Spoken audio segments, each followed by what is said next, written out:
Blow and blow, David Barrow. And thank you, Mr. Welch. I'd now like to invite Mr. Percy Huggins to accept the award from Mr. Ian Collier, President of the Chamber.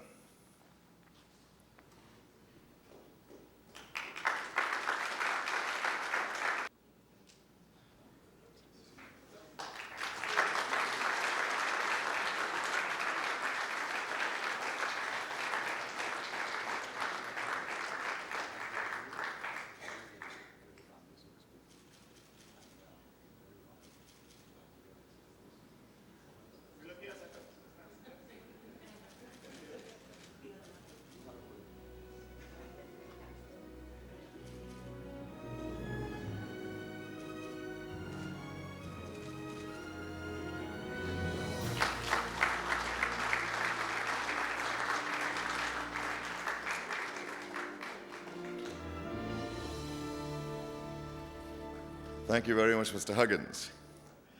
Like our first inductee, this second icon of industry played a vital role in the development of the island's economy and social fabric. He left a name that is known in far-flung places and has helped put Trinidad and Tobago on the international scene. And I would like to invite to the podium Mr. Anthony Bobran, Chairman of ANSA Technologies Limited and past President of the Chamber 1991-1992.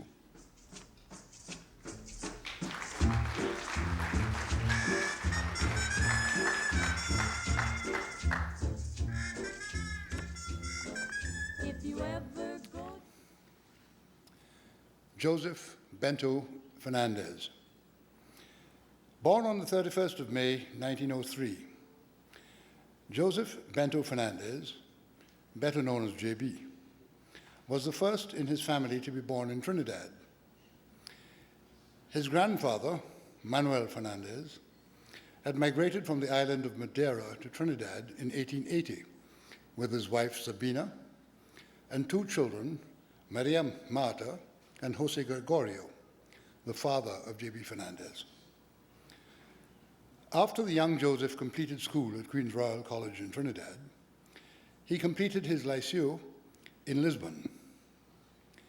He subsequently traveled further to Portugal and to England before his return home in 1922 to join his father's firm, wholesalers of wines and spirits, and to a lesser degree, rum. At that time, Trinidad was gripped by the post-war depression, and the family fortunes declined as everyone began to feel the effect of the economic downturn. Joseph Bento, with difficulty, persuaded his father that it might be more beneficial to merchandise their products in a more distinctive way. It was the custom at the time for shopkeepers to purchase casks and puncheons of spirit from certain merchants and sugar factories. Under British law, cane spirit required a minimum of 3 years of aging in cask before blending into rum was allowed. Most shopkeepers with low purchasing power made their own blends in small batches of invariably different rums put into bottles of all shapes and sizes. Joseph Bento, however, reasoned that if Fernandez and Company standardized the quality of their rum, blended it in larger quantities to uniform procedures and packaged it properly, there was a chance that they could enhance their reputation by giving integrity and consistency to their product. Jose Gregorio was prepared to go along. How right they were. The Fernandez products, now more consistent in style and quality, grew in popularity, and the name became one to trust. In 1930, Joseph Bento, now 27 years old, lost his father. Then in 1932, he seized an opportunity that presented itself after the fire that destroyed the government rum bond. Fernandez and Company acquired the fire sale stocks of rum for blending at a good price. The government papers stated that the bulk of the spirit distilled in 1919 was mature and of good quality, The blend made from these stocks was labeled Fernandez 1919 Age Guaranteed. It was the only vintage rum ever made in Trinidad and the forerunner of the most successful Fernandez brand for 30 years, with the name changed to Fernandez VAT 19, when the original 1919 stock ran out. Although VAT 19 was by far the most widely known of all the Fernandez products, it was not the first. White Star rum was produced as far back as 1918, to be followed in the mid-1920s by Fernandez Black Label rum. Then came Ferdies, a 10-year-old rum in the mid-1930s, and eventually White Star and Crystal White. Joseph Bento was wary of being tied to the sugar estates for his supply of raw material. In 1933, he succeeded in raising sufficient funds to acquire the then derelict sugar factory, Forest Park Estate in Claxton Bay.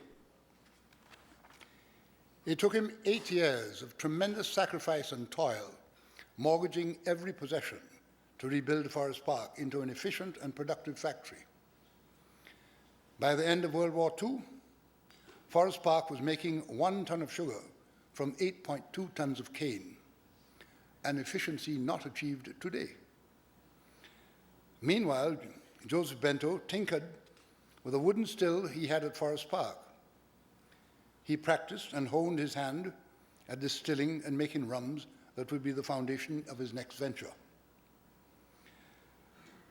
The Second World War saw Joseph Bento busy between Henry Street and Forest Park, but not so busy that he forgot his countrymen at war in Europe. He decided to send all Trinidadian servicemen a monthly ration of Fernandez VAT 19 rum. A small gesture, he felt, but one that unexpectedly, and in his eyes undeservedly, earned him the admiration and eventually a commendation from the Royal Air Force Association. In the 1940s, the business grew tremendously with the arrival of the Americans in Trinidad. Joseph Bento knew he could not rely on the sugar factories to meet his supply needs. He decided that the way forward was not only to control quality, but also to control production. He therefore was to change the business from being blenders and bottlers to focus on distillation. By the late 40s, to this end, he started to acquire what was swampy land at the Morvan Junction. He had in mind to build a modern distillery with sufficient production and storage capacity for the fast-growing demand of his products.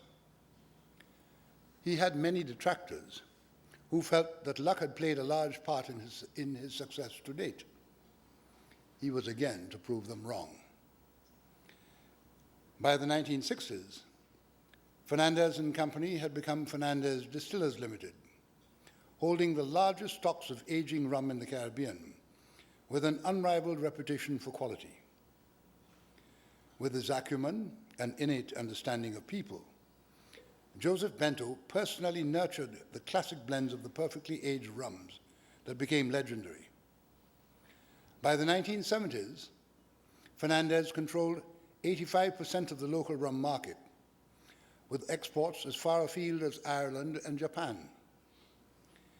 His business empire by then included an enormous and unrivaled property portfolio, owning over 50 properties in Port of Spain. One plan he had was to buy as much of Charlotte Street as he could, so that he could eventually make a north-south boulevard to improve the town's traffic. In the early 1950s, JB, as he was fondly known, was made chairman of the tourist board and a director of Queen's Park Hotel Company Limited, then a public company, but which he subsequently acquired. In 1948, he was made honorary consul for Portugal until 1963, and on retiring, the Portuguese government decorated him with the Ordem Militar de Cristo. He was chairman of the Union Club from 1962 to 1968. The young man who went into his father's modest business at the age of 19 in the depth of the Depression, brought to the job a sense of orderliness, a passion for detail, and a capacity for hard work. Joseph Bento Fernandez was an extremely private man with a modesty that belied his significant business achievements. An outstanding personality in agricultural, industrial, and commercial pursuits, a leader in Trinidad sugar, rum, and spirit industries.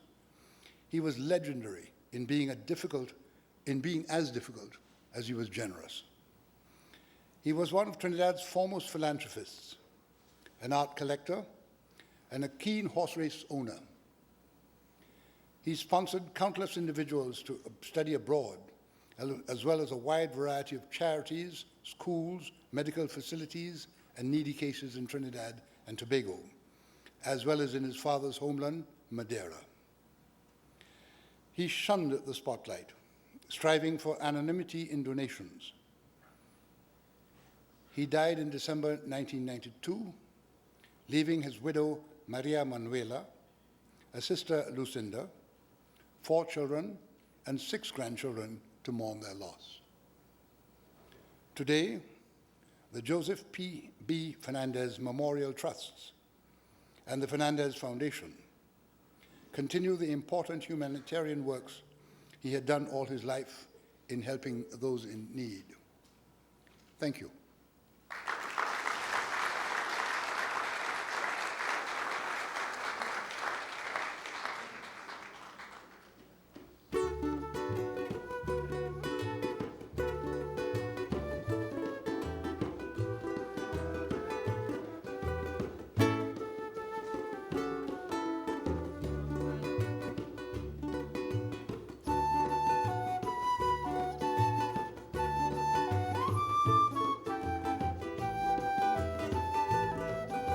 One more time, ladies and gentlemen. Rum and Coca-Cola, going down Point Kumana, both mother and daughter, working for the Yankee dollar. When the Yankees came to Trinidad, they had the young girls going mad.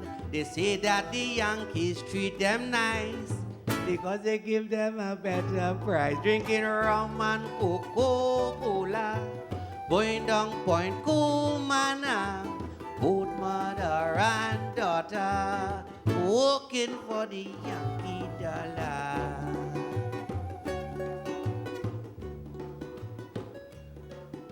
I had a little chick just the other day, but her mother came and took her away. Herself, her mother, and her sisters went in the taxi with 4 soldiers, drinking rum and Coca-Cola, going down Point Kumana, both mother and daughter, working for the Yankee dollar. Rum and Coca-Cola, going down Point Kumana, both mother and daughter, working for the Yankee dollar.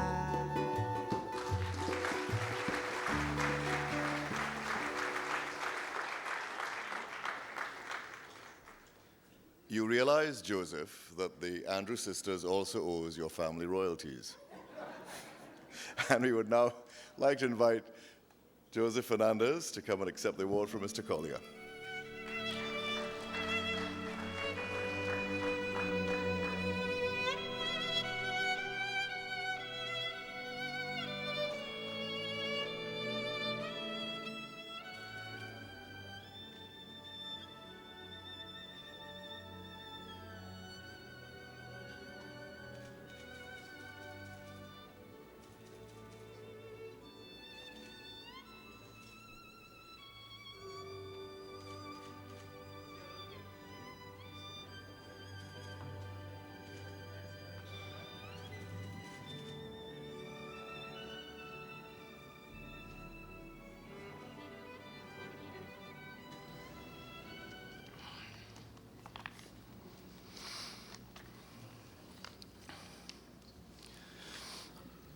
Behind every successful man, there's a woman telling him he's wrong.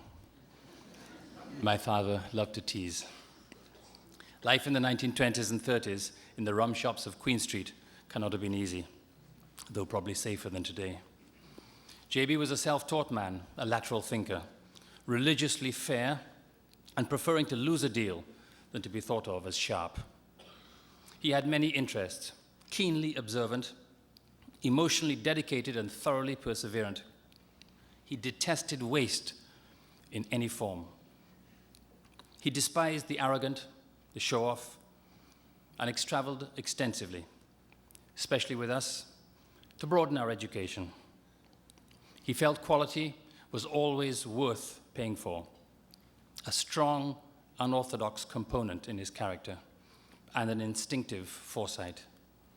Personal wealth was of not much interest to him, and we left the office together in December of 1988. He was 85 years old. He never returned. A humble man driven, he once told me, by fear of failure. Forever thankful to those who helped him, he repaid it to others. His legacy lives on in his memorial trusts, but on behalf of the family, I'd like to thank you, the Chamber, for honoring my late father, Joseph Bento, and including him in this prestigious Business Hall of Fame. Thank you.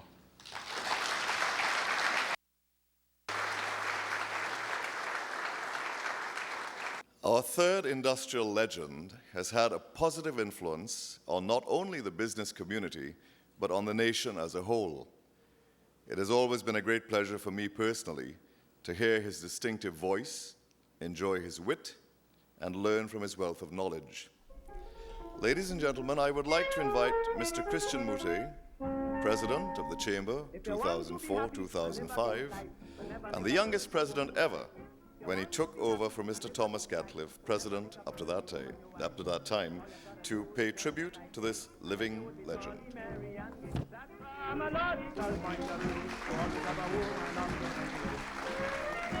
Thank you. For some reason, I was the past president selected to deliver the bio to the only inductee tonight born within the last 100 years. I'm sure Tommy feels very happy to be the one still with us. Thomas Alexander Gatliff was born in Georgetown, Guyana in 1927, and his parents moved to Trinidad in 1930. He is the son of Harry Gatliff of England and his wife Mildred, née Massey, who was a direct descendant of Major Charles Massey, a member of the invading British forces in 1797, and his wife Rose Pisher of the Paradise Sugar Estate, now known as the Queen's Park Savannah. He received his education at Queen's Royal College, where he obtained his higher school certificate with distinctions in science in 1944, and became head prefect and sergeant major at the Cadet Corps. He was also the open half-mile champion. After a brief spell acting as zoology master, he entered McGill University, where he obtained an honors degree in chemistry. He represented the university in judo and was on the boxing team of his faculty. In 1949, he completed an evening course in industrial engineering at the university, whilst employed as a chemist with Shell Oil Company of Canada. In 1951, he was awarded an international fellowship to spend 6 months in the USA to study industrial fermentation and distillation. And in 1963, completed a course in business administration at Indiana University, and later on at the Advanced Training Program in Business Administration at the Massachusetts Institute of Technology. He is a member of several professional societies, including the Royal Institute of Chemistry, the American Chemical Society, and the Institute of Directors.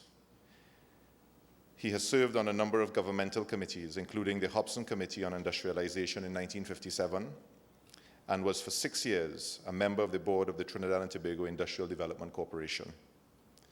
He was the leader in the first IDC investment mission to the United States in September 1963, and has been a member of several trade missions, including the 1967 delegation of the Incorporated Chamber of Industry and Commerce of the Commonwealth Caribbean, under the leadership of Sir Garnet Gordon to the heads of government meeting in the region. The delegation promoted the need for an early move to free trade throughout the region. In 1965, together with the mayor of San Fernando, Errol Mahabia, he was elected one of the 2 most outstanding young men of the year. He has been described as the Trinidad and Tobago businessman who has had more influence than most other members of the industrial and commercial community, having been involved in 3 key public sector entities during the late 70s and early 80s. The National Advisory Council of Trinidad and Tobago, Dr. Williams's think tank, the National Energy Corporation, and the International Marketing Corporation, despite being a critic of the Trinidad government at that time. He reasoned, if you have a chance to influence policy and you don't take it, thereby failing to communicate your views, you have no right to criticize afterwards. From 1971 to 1976, he was a senator in the Parliament of Trinidad and Tobago.